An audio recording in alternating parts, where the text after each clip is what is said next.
En la primera parte de nuestra serie titulada El Séptimo Día, Frank González y un grupo de expertos invitados presentaron el tema de los orígenes.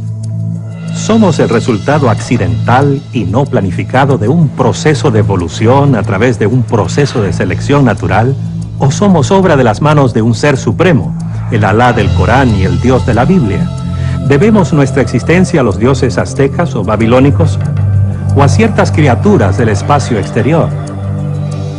¿Cuál es la verdad acerca de nuestro origen? ¿Cuándo nació nuestro universo? ¿Cómo se acomodaron los astros en sus lugares? La ciencia puede explicar cómo se desenvuelve el universo y cómo ocurren las cosas en el mismo, pero no puede explicar por qué existen las cosas en vez de no existir nada. Por la palabra de Jehová fueron hechos los cielos, y todo el ejército de ellos por el aliento de su boca. Y acabó Dios en el séptimo día la obra que hizo, y reposó el día séptimo. Dios crea el mundo en 6 días y descansa en el sábado. Con todo, el sábado es también en sí una creación que sitúa los otros días en perspectiva. El mandamiento de observar el día de reposo cada séptimo día, el mandamiento más largo del Decálogo, fue preservado con los otros 9 en tablas de piedra y colocado en el arca del pacto. La gente hoy necesita hallar un santuario en el tiempo, lo cual es el sábado. En su encíclica Dies Domini, el Papa Juan Pablo II sugirió que el día de reposo nos recuerda que el universo y la historia le pertenecen a Dios. En más de un centenar de idiomas antiguos y modernos, el nombre dado al séptimo día de la semana significa reposo o su equivalente. A medida que aumentamos nuestro conocimiento del pasado y desentrañamos sus misterios, los contornos de nuestra historia se vuelven cada vez más precisos. De cuevas y tumbas, de pétreos farallones que una vez fueran ciudades y poblados, de las ruinas de tribus y naciones perdidas en el tiempo, surgen nuevos indicios que amplían nuestra comprensión de la historia humana. Los arqueólogos están constantemente añadiendo al cuadro elementos obtenidos en los registros de civilizaciones y sociedades extintas, así como los volúmenes de la literatura antigua. Hay un día que establece la estructura semanal del tiempo y conecta a la familia humana con sus orígenes, el sábado, séptimo día, que nos une con el Creador. Y ahora, la segunda parte de la serie, Un santuario en el tiempo.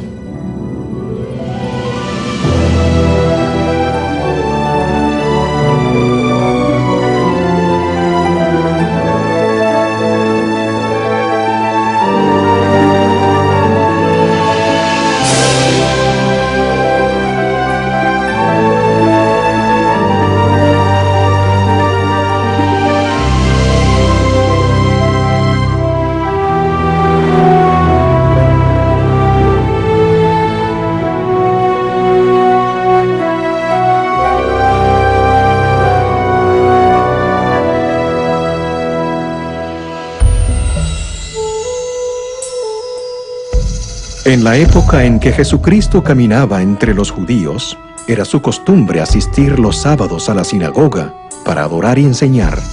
Los dirigentes lo vigilaban de continuo.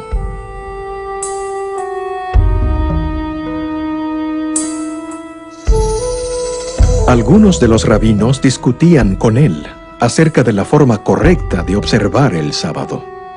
Acechaban para ver si sanaría a la gente en el día santo, con el fin de acusarlo de quebrantar el sábado.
Les saluda Frank González.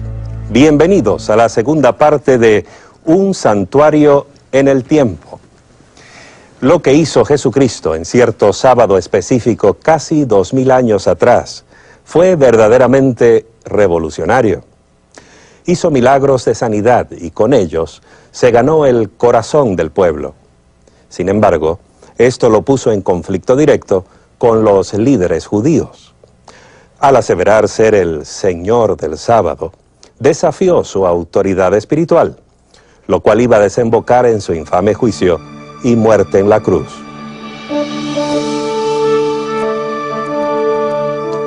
Jesús nació en Belén, un poblado insignificante de Judea, durante el reinado de César Augusto, el primer gran emperador romano. En esos tiempos, el Imperio Romano contenía dentro de sus fronteras docenas o hasta centenares de religiones y creencias, desde el zoroastrismo en Persia hasta los misterios griegos y el druidismo de los celtas ingleses. Las iniciaciones secretas y los ritos de fertilidad eran comunes, así como la creencia en la astrología. Los mismos romanos admiraban la religión y la cultura de Grecia. Adoptaron los dioses griegos y los mezclaron con sus propias religiones.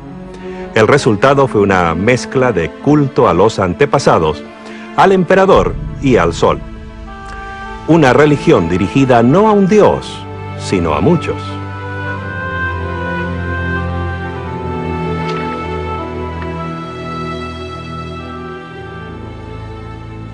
Los judíos, por su parte, adoraban a un solo Dios. A pesar de verse rodeados por las imágenes de las deidades griegas y romanas, servían a un Dios invisible. No tenían imágenes que lo representaran. No celebraban ritos de iniciación o de fertilidad. En cambio, tenían un día que los apartaba. Un día sin igual en ninguna otra religión. Era un período de 24 horas dedicado completamente a su Dios. Los judíos tenían el sábado. Después del éxodo de Egipto, Dios hizo un pacto con Israel. Parte de este contrato incluía los 10 mandamientos. El cuarto de estos manda guardar el sábado, el séptimo día de la semana, como un memorial de su creación y su redención de Egipto. Al guardar este día santo, que era una señal entre Dios e Israel, recordarían que el Señor era su Dios y ellos su pueblo. Guardad mis sábados, porque el sábado es señal entre vosotros y yo por vuestras generaciones, para que sepáis que yo soy el Señor que os santifico. Podemos suponer que los judíos del primer siglo conocían y estudiaban los 10 mandamientos. El Decálogo les decía, tal como nos dice a nosotros, que el sábado es un recuerdo de que Dios creó el mundo en 6 días y es un memorial del éxodo de Egipto. Para los judíos del primer siglo, el sábado era un período de intensa espiritualidad, una ocasión para relacionarse con el Dios que creó el universo en 6 días y reposó en el séptimo. Por eso, ellos también reposaban el día séptimo. Además, en la liturgia judía recordaban que Dios los había sacado de Egipto. De este modo, el sábado llegó a ser para ellos una celebración de su libertad. La observancia del sábado era la marca inconfundible del judío. Lo ponía aparte de todos los demás. No se la podía esconder. A ojos de los observadores griegos y romanos, la observancia del sábado era una de las peculiaridades de los judíos. Veían un pueblo que cada séptimo día se abstenía de trabajar. Los griegos y romanos no tenían nada comparable. Los judíos del primer siglo aprovechaban que no podían trabajar en sábado, dedicándolo a regocijarse. El viernes de noche servían una cena deliciosa a la luz de las velas y a menudo incluía 2 hogazas de pan para conmemorar el maná que cayó en el desierto. El sábado, sin duda, asistían a la sinagoga. Allí podían ver a sus amigos y conversar con ellos. Y según las evidencias que tenemos, también estudiaban la Torah y adoraban juntos. A los observadores externos les llamaba continuamente la atención la rara costumbre judía de negarse a trabajar el sábado. Un filósofo, Séneca, llegó a decir que los judíos, al no trabajar durante el sábado, dedicaban la 7ª parte de su vida a la ociosidad. Cuando Jesús apareció en escena, El sábado había quedado aplastado bajo el peso de numerosos reglamentos arbitrarios. Los rabinos habían transformado el reposo sabático en una ciencia detalladísima, carente de gozo o significado. En el primer siglo, la observancia del sábado se basaba en una serie de prohibiciones. Se prohibía atar o desatar un nudo, cocinar, escribir más de una letra del alfabeto, llevar cualquier carga, aun cosas en el bolsillo, así como mucho del trabajo cotidiano, por ejemplo, preparar pieles y cueros y las actividades necesarias para la subsistencia. Se prohibía prender fuego para cocinar o apagarlo, así como viajar más de 2000 codos más allá de la vivienda de uno. 2000 codos equivalen a casi 1 kilómetro. La forma como los judíos guardaban el sábado era muy legalista. Uno no se podía mover, no podía hacer nada, pero Jesús vio que esa era una distorsión del plan que Dios tenía para la humanidad.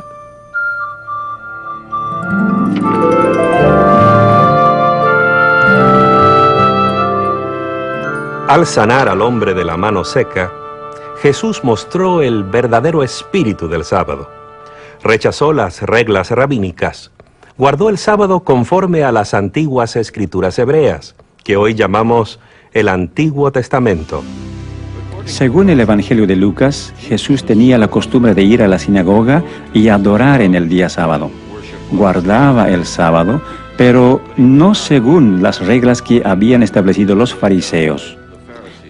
De hecho, dijo, el sábado fue hecho por causa del hombre y no el hombre por causa del sábado. Los fariseos, en cambio, decían que el sábado había sido hecho solo para Israel y que el propósito de Israel era exaltar el sábado, de modo que el Señor tuviera a alguien en el mundo que guardara el sábado. Al declarar Jesús que el sábado fue hecho para el hombre, enseñó un concepto radical y alarmante. Con razón provocó tan dura oposición de los líderes judíos.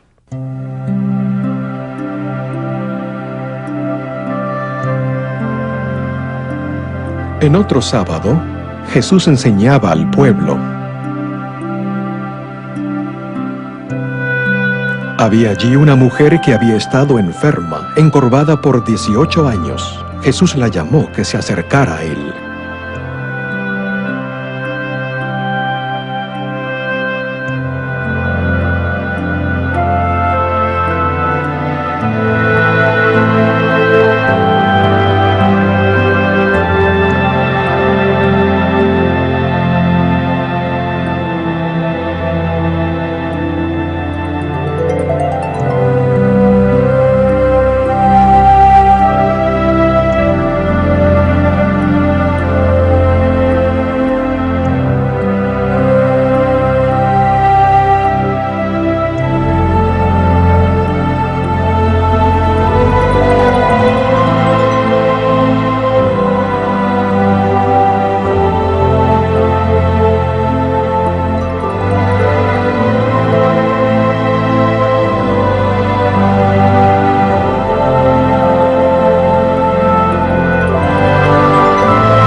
Los dirigentes religiosos se enojaron con Jesús porque hacía sanamientos en el día de reposo y siguieron conspirando contra él.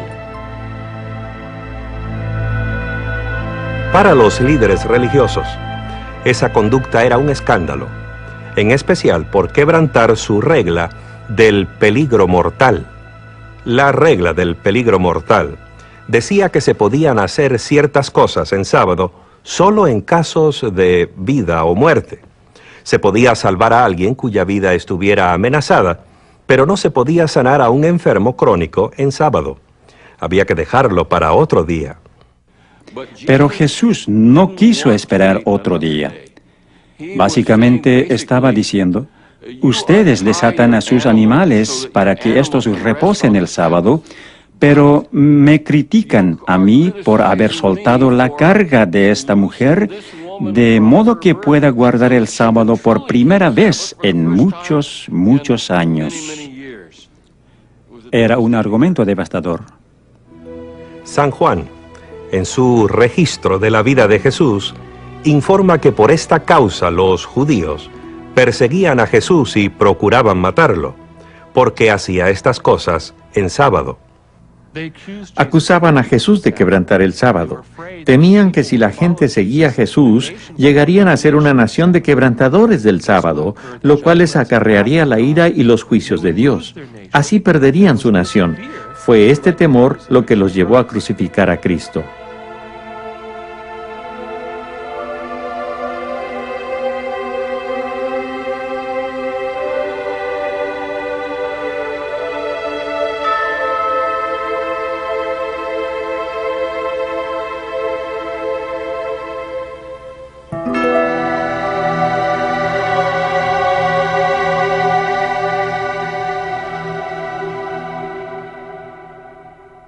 Algunos han sugerido que el sábado del Decálogo perdió su significado con la vida y muerte de Jesús, que de algún modo el Salvador lo invalidó.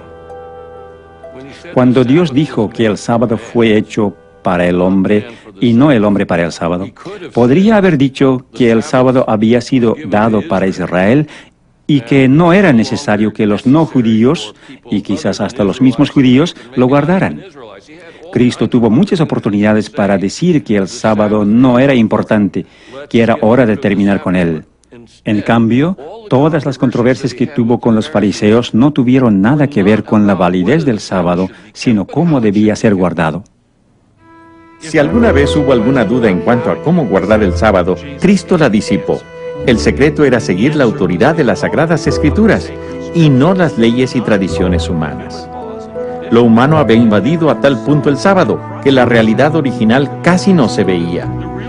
Jesús se abrió paso a través de todo eso hasta exponer el corazón del sábado, a saber, la relación que debe existir entre nuestro amante Creador y su pueblo. De este modo, el sábado, apartado de las actividades seculares, podía ser un día de acción, de cuidar a nuestros semejantes, un día de comunión social, en el cual dedicar más tiempo a Dios, a nuestra familia y a nuestros vecinos y amigos.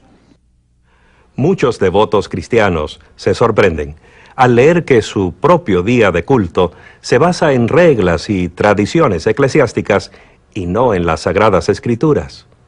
Algunos creen que Jesús quebrantó a propósito el sábado para establecer un nuevo día cristiano de culto. Esta idea carece de apoyo bíblico o histórico. Jesús no quebrantó el sábado del Decálogo. Lo que hizo fue desafiar las costumbres y tradiciones humanas. Al hacer esto, mostró la verdadera forma de guardar el sábado bíblico. De hecho, Jesucristo liberó el sábado de las tradiciones que lo habían convertido en una rígida formalidad y restauró su verdadero propósito como una celebración de la relación correcta entre el hombre y su prójimo y con su Creador.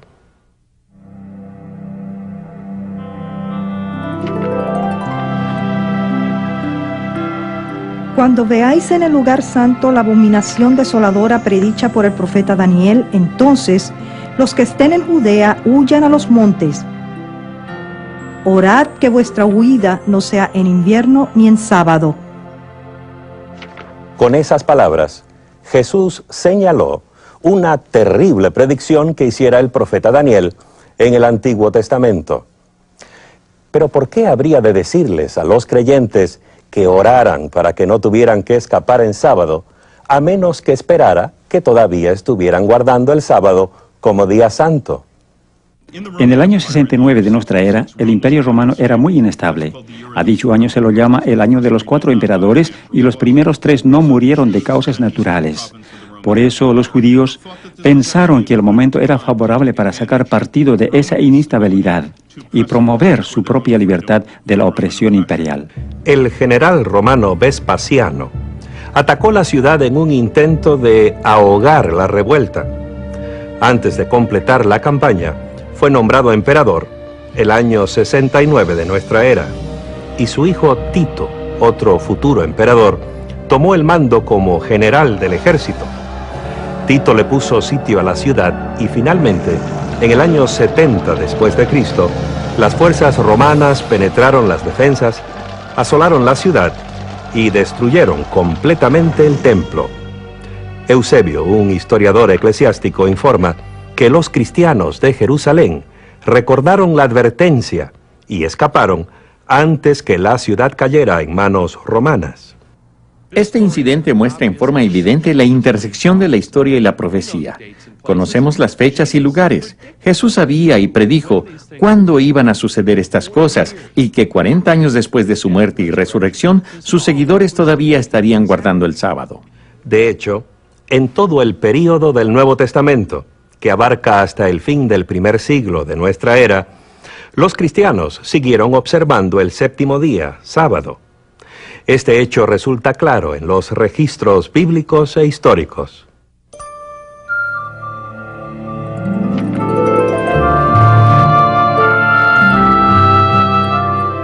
Para los primeros cristianos, su relación con el judaísmo no era una interrupción, sino un progreso.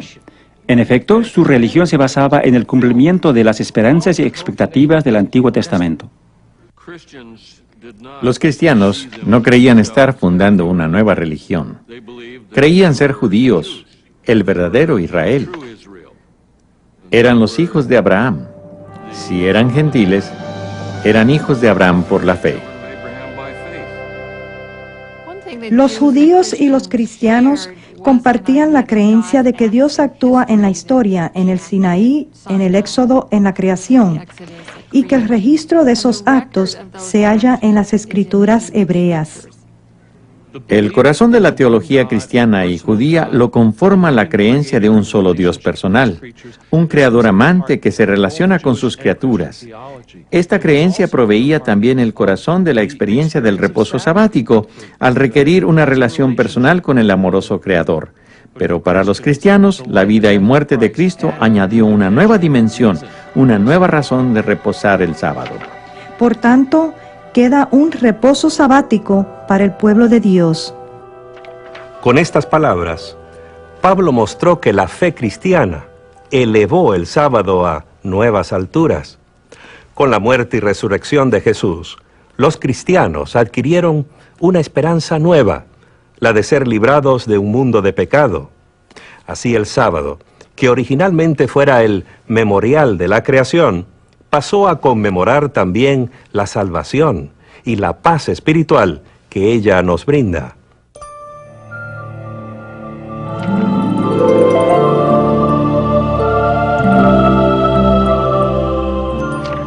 Esto plantea una pregunta interesante. Si los cristianos del primer siglo observaban el sábado del Antiguo Testamento, el séptimo día de la creación y el cuarto mandamiento, ¿por qué la mayoría de los cristianos observan hoy el domingo? ¿Cuándo se cambió el sábado por el domingo? ¿Hay algún indicio en el registro bíblico? Los primeros 4 libros del Nuevo Testamento se cuentan entre los documentos cristianos más antiguos. Marcos escribió su libro primero. Es un informe de la vida de Cristo. Lo hizo en torno al año 55 después de Cristo o más tarde. Los escritos de Mateo y Lucas probablemente datan entre poco antes del año 70 y el 80. Juan, el último de los discípulos originales de Cristo, escribió su libro cerca del fin del primer siglo. A pesar de sus fechas tardías, entre 30 y 70 años después de la muerte de Cristo, estos libros no contienen ni la menor indicación de que Jesús o sus discípulos hayan considerado cambiar el día de reposo y adoración del séptimo día de la semana al primero. Es especialmente significativo que los escritores del Nuevo Testamento nunca llaman día de reposo al primer día de la semana. Para ellos, el día de reposo era el séptimo, y esto es consistente en todas las otras evidencias de que, hasta el fin del primer siglo, los cristianos adoraban los sábados en las sinagogas junto con los judíos. Entre el año 95 y 100 de nuestra era, se realizó un cambio en el servicio de la sinagoga. La parte central del servicio se conoce como la oración de pie, la amida, o las 18 bendiciones. Son 18 breves bendiciones de Dios u oraciones de gratitud. En días de semana se recitan las 18, en el sábado solo 7 de ellas. En la misma época se añadió una más, que en hebreos se conoce como la Birkot Hamanina, la bendición concerniente a los herejes, la cual en realidad no es una bendición. Que no haya esperanza para los apóstatas, que los dominios de maldad sean prontamente desarraigados en nuestros días, que los nazarenos y los herejes perezcan pronto y no sean inscritos junto con los justos. Bendito eres tú, el eterno nuestro Dios, que aplastas a los malvados. Revelaba quién era cristiano porque se le podía pedir a cualquiera para que dirigiera la recitación de esta plegaria. Y al final de cada bendición todos debían decir amén, y esto hizo que fuera sumamente incómodo, de hecho imposible, para los cristianos participar desde entonces en adelante en los servicios de la sinagoga dirigidos por los fariseos. La evidencia que provee esta oración de la sinagoga nos ayuda a enfocar el cuadro de los cristianos del primer siglo. Es claro que guardaban el sábado junto con sus hermanos judíos. Pero esta idea es una verdadera revelación para la mayoría de los cristianos de hoy. Y resulta inquietante comprobar que el prejuicio contra los judíos afectó profundamente el concepto que algunos cristianos tenían del sábado. En la literatura eclesiástica de los primeros cristianos se nota un gran deseo de separarse y distinguirse de los judíos. Como resultado, aparece en ella mucho antijudaísmo o antisemitismo. En parte son comentarios insultantes acerca de los judíos y otros son intentos de separarse de lo que se consideraba como religión del Antiguo Testamento. Había razones prácticas para que los cristianos se distanciaran de los judíos. Sin duda, se dejaron arrastrar por la corriente de sentimientos antijudíos. Es sorprendente ver la intensidad de los conflictos entre judíos y romanos. A pesar de hallarse los judíos esparcidos por toda la región mediterránea y más allá, muchos de ellos todavía soñaban con una gran nación judía y con la victoria final sobre sus enemigos. Y en el norte de África, en torno al año 115 de nuestra era, esos sueños ardieron en una hoguera de violencia. Los judíos de la región de Cirene habían puesto a la cabeza de ellos a un cierto Andrés, y estaban destruyendo tanto a los romanos como a los griegos. A muchos los aserraron partiéndolos en dos, desde la cabeza hacia abajo. A otros los echaron a las bestias salvajes, y a otros aún les obligaron a luchar como gladiadores. En total, perecieron 220.000 personas. En Egipto también perpetraron ultrajes semejantes, y en Chipre, Diocasio. Pocos años más tarde, en el 132, la oposición judía a la autoridad imperial encendió otra violenta revuelta, esta vez en Jerusalén.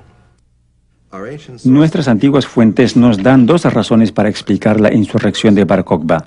Primero, el emperador Adriano prohibió la circuncisión. Los judíos ya no podían cumplir este rito. Segundo, el mismo emperador decidió reconstruir Jerusalén como una ciudad pagana, la ciudad Ilia Capitolina. Por fin, las fuerzas imperiales aplastaron la rebelión el año 135. Adriano les prohibió a los judíos entrar a Jerusalén, así como la observancia del sábado y otros ritos religiosos. A través del Imperio Romano había un fuerte sentimiento antisemítico. Los judíos eran el enemigo, los cristianos no querían ser asociados con ellos y ser así considerados también enemigos. Fácilmente podían dejar de lado la observancia del sábado, que era una marca de judaísmo. ¿Dónde, pues, y cuándo comenzaron los cristianos a observar un día distinto de culto? Las páginas perdidas de la historia nos llevan en una dirección sorprendente.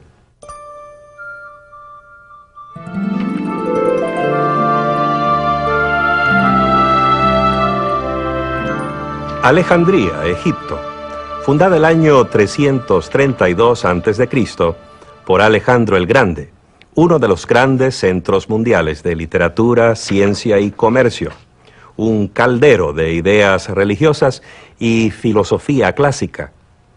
Existen sólidas evidencias de que los cristianos de Alejandría fueron los primeros en reemplazar la observancia del sábado por servicios de culto dominicales. Esto comenzó poco antes del año 120 después de Cristo. Uno de los primeros documentos que apunta a cristianos guardadores del domingo es la así llamada Epístola de Bernabé. Este no es el verdadero Bernabé que menciona el libro de los Hechos en el Nuevo Testamento. Este es un falso Bernabé, un pseudoepígrafe. Se le atribuye falsamente. Fue escrito aparentemente por alguien de Alejandría, en Egipto, donde existía la costumbre de espiritualizarlo todo. Esto es lo que hace la Epístola de Bernabé. No toma nada en sentido literal. Bernabé cree que las escrituras hebreas son un don para los que verdaderamente las comprenden, pero cree que los que las comprenden no las toman en sentido literal, sino metafórico o espiritual. Bernabé afirma que él y sus seguidores guardan el octavo día de la semana, el día después del sábado, es decir, el domingo. Condena el judaísmo y todo lo asociado con él, incluso la observancia del séptimo día, sábado. La carta de Bernabé es evidencia de que el domingo fue promovido como el día cristiano de culto. Pero para hallar el verdadero corazón del movimiento en favor del domingo, debemos cambiar nuestro enfoque de Alejandría hacia el oeste, al corazón del Imperio Romano. Es en la antigua Roma donde hallamos la primera descripción de cristianos que guardaban el domingo. Proviene de Justino Mártir, un converso a la nueva fe. Pero el domingo es el día en que celebramos nuestra asamblea común, porque es el primer día en que Dios, habiendo efectuado un cambio en las tinieblas y la materia, hizo el mundo. Y en el mismo día Jesucristo, nuestro Salvador, se levantó de los muertos. Los antiguos cristianos que comenzaron a guardar el domingo necesitaban una justificación teológica para guardar el primer día de la semana. Y la encontraron al vincular el primer día semanal con el primer día de la creación. Al hacer esto, estaban negando la autoridad de Cristo, quien se declaró a sí mismo Señor del sábado, el séptimo día de la creación.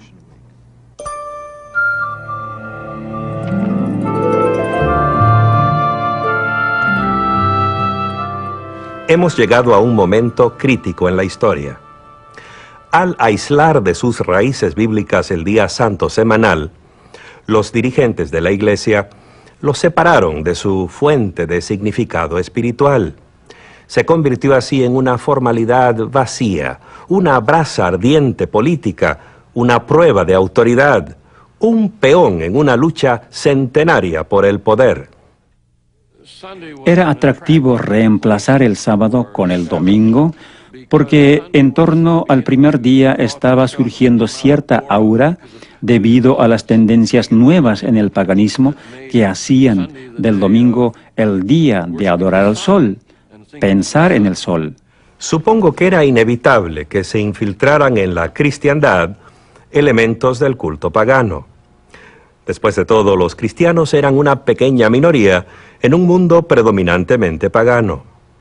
Un mundo que adoraba dioses mitológicos, emperadores muertos y el invencible sol. Los historiadores por lo general dicen que el Imperio Romano fue fundado en el año 31 a.C.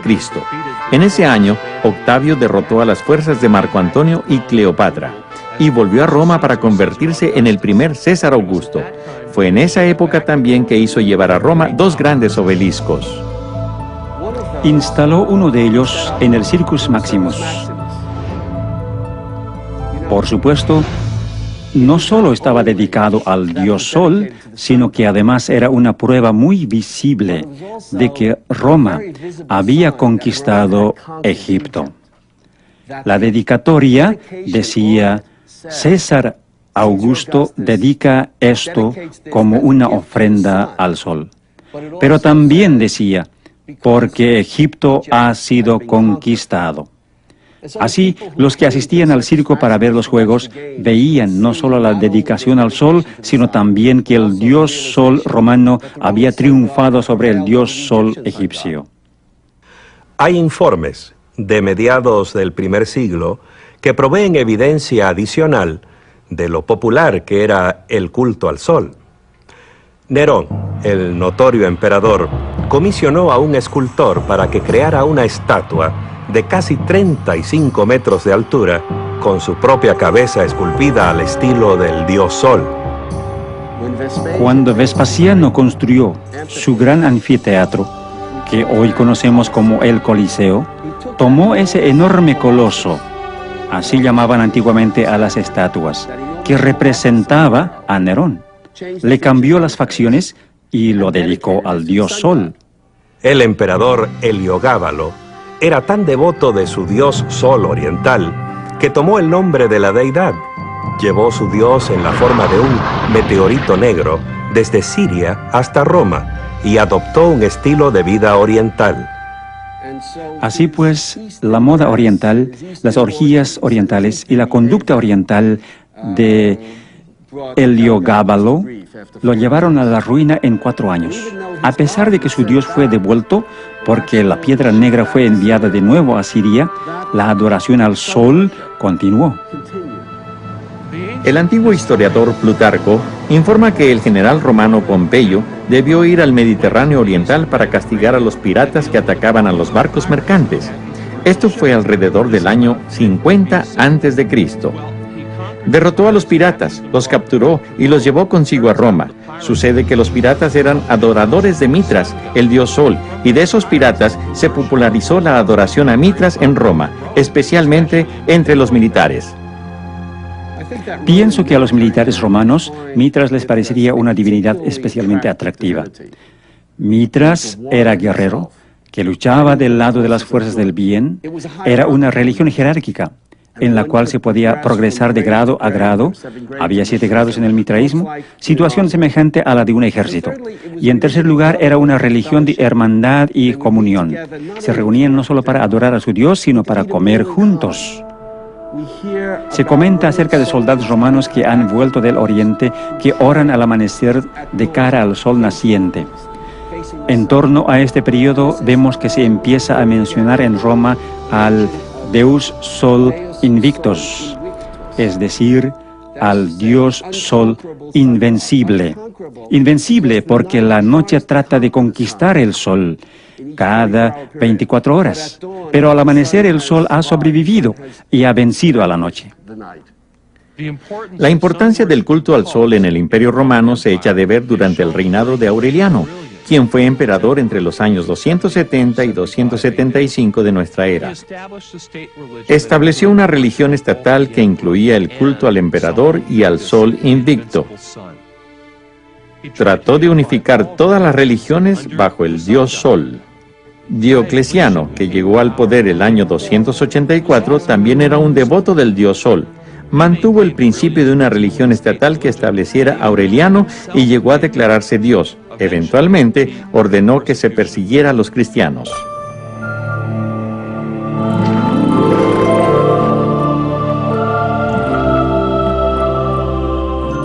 A ciertos dirigentes cristianos les pareció buena idea aprovecharse de la popularidad del domingo. En especial, la observancia del domingo haría que el cristianismo les resultara más atractivo a los paganos que ya adoraban al sol en ese día. Por ejemplo, el emperador romano Constantino era, al igual que Aureliano y Diocleciano antes que él, un adorador del sol. Fue el primer emperador romano que profesó el cristianismo. Supuestamente se convirtió durante una campaña contra sus rivales. Las biografías escritas por sus partidarios dicen que antes de una importante batalla cerca de Roma, Constantino vio en el cielo una visión de la cruz. Acreditó a esa visión su victoria subsiguiente y se declaró cristiano. Los historiadores debaten si la conversión de Constantino fue o no genuina, ya que a través de casi todo su reino mantuvo sus supersticiones paganas. Solo cuando se hallaba en su lecho de muerte, consintió en su bautismo. A pesar de eso, su reinado marcó un vuelco dramático en la historia de la cristiandad. El año 313, con la aquiescencia de su corregente Licinio, legalizó la religión cristiana. El reinado de Constantino el Grande conforma una de las épocas en la historia del mundo. Es la era de la disolución del Imperio Romano. el comienzo, o más bien la consolidación de un nuevo tipo de despotismo oriental, con una nueva capital, una nueva constitución y finalmente una nueva religión. ¿Se convertiría Constantino al cristianismo o sucederían las cosas en forma opuesta? ¿Quién sabe? Pero lo importante para nosotros es que lo que surgió fue una iglesia diferente y un estado diferente. De hecho, ambos estaban tan íntimamente mezclados que es difícil ver dónde terminaba uno y el otro comenzaba. Al parecer, la religión personal de Constantino era una mezcla de adoración solar mitraísta y cristianismo.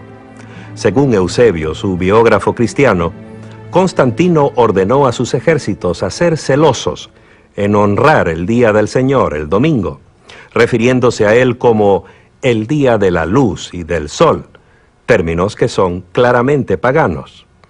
Veamos un pasaje de su famosa ley dominical del año 321.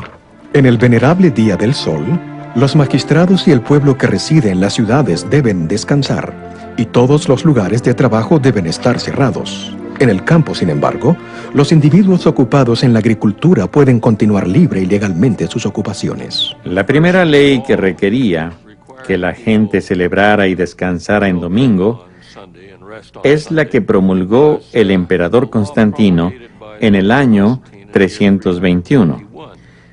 Y lo hizo sin referencia alguna a la teología o a las ideas de los cristianos.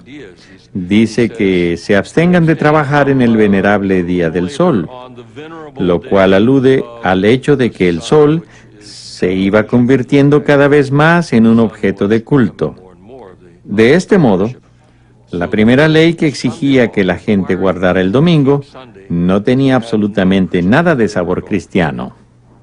Si bien Constantino promovió el cristianismo y construyó muchas iglesias cristianas, por otra parte cerró muy pocos templos paganos, y tenemos un calendario romano del año 354, fecha que cae unos 17 años después de la muerte de él, que muestra 4 distintos festivales anuales dedicados al sol.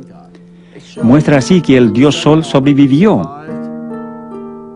No solo la muerte de Constantino, sino también los reinados de sus sucesores inmediatos.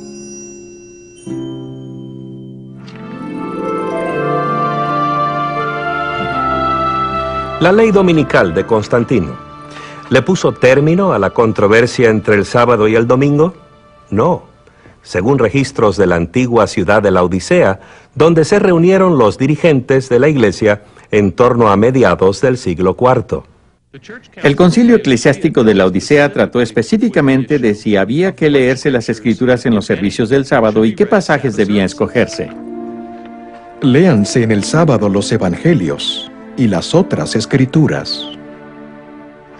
El hecho de que el concilio trató el tema es prueba irrefutable de que aún había miembros de la iglesia cristiana que asistían a los servicios de culto en día sábado.